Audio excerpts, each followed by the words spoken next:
नमस्कार दोस्तों, मैं डॉक्टर दीप्ति सेहत की बात आपके साथ। तो आज जानकारी देते हैं किस विषय में बात करने जा रहे हैं। पीरियड्स के बारे में। क्या आपको पीरियड्स कम आते हैं या आपकी साइकिल नॉर्मल है?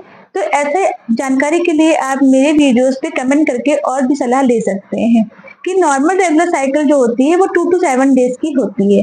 अगर किसी को पीरियड्स कम आ रहे हैं, मतलब तो 2 दिन ही आ रहे हैं और बहुत ही कम पैड यूज करना पड़ रहा है, बहुत कम ब्लीड हो रही है, तो इसको कहते हैं ओलिगोमेनोरिया। अगर ऐसा कुछ आपको कंप्लेन लगती है तो आप अपने नजदीकी डॉक्टर से कंसल्ट कर सकते हैं। दूसरी चीज, अगर आपको 2 डेज की ब्लीडिंग हो रही है, फ्रिक्वेंटली आपकी ब्लीडिंग है और आप maximum 3 to 4 days per day use कर रहे हैं, तो इट इज कॉमन। तो ये इसमें आपको घबराने की बात नहीं है, ये नॉर्मल ब्लीडिंग है, नॉर्मल साइकिल है, इसमें आपको परेशान होने की जरूरत नहीं है। कभी कभी क्या होता है, हमारे जो साइकिल है वो 2 दिन की भी होती है, 2 से 3 दिन की, और इसमें आपको परेशान होने की जरूरत नहीं है। लेकिन अगर इसी जगह पे आपको अगर 7 डेज से ज्यादा ब्लीडिंग हो रही है, मोर देन 7 डेज है, it might be uterine fibroid, polyp और पीसीओएस पीसीओडी। तो क्या होता है, कभी कोई हमारे आजकल जो फीमेल्स आती हैं उनमें नॉर्मल चीजें ये हो गई हैं कि पीसीओडी पीसीओएस बहुत ही नॉर्मल बीमारी दिखा देता है अल्ट्रासाउंड में।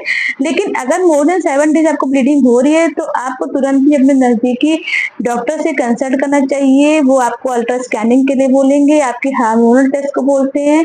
तो ये आपके कंफर्मेशन कर देता है कि कहीं अंदर कोई फाइब्रॉइड तो नहीं है, कोई सिस्ट तो नहीं, कोई पॉलिप तो नहीं है, जिससे ये आपका क्लियर हो जाएगा और उसी के अकॉर्डिंग ट्रीटमेंट चलता है। तो अगर आजकल क्या है, नॉर्मल जो बीमारी है वो आपका हार्मोनल इम्बैलेंस कर देता है। हार्मोनल इम्बैलेंस की वजह से ही आपको सारी चीजें मतलब प्रॉब्लम क्रिएट होती है। तो हार्मोन अगर आपके हार्मोन्स गड़बड़ हैं तो वो पीरियड्स आपके गड़बड़ कर देता है। साथ आपकी डाइट बहुत मैटर करती है। आपकी डाइट कैसी है, आप हेल्दी खा रहे हैं कि नहीं खा रहे हैं, आपका लाइफ स्टाइल, आप क्या मूड, आपका स्ट्रेस, तो ये सारी चीजें बहुत ही मैटर करती हैं जो आपको हेल्दी रखता है। तो ऐसी ही अच्छी जानकारी के लिए आप मेरे वीडियोस को फॉलो करिए, लाइक करिए और शेयर करिए। किसी को कुछ जानकारी लेना हो तो वो दिए हुए नंबर पे संपर्क कर सकते हैं। Thank you.